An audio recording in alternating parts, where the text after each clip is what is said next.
While thousands turned out in the Big Apple for the annual New York encounter, featured guests included Cardinal Timothy Dolan, Cardinal Christophe Pierre, the Apostolic Nuncio to the United States, and the architect behind the renovation of the Notre Dame Cathedral in Paris. EWTN's Roselle Regis has more.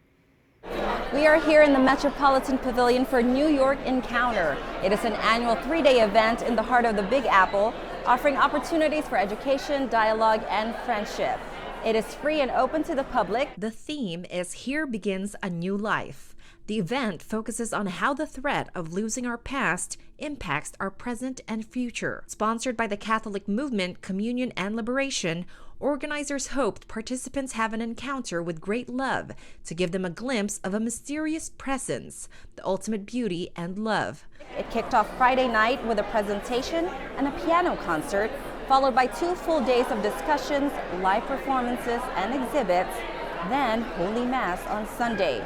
Some of the discussions we attended included topics such as why have children, can the past be healed, and immigration. We interviewed some of the attendees. Here's what they had to say.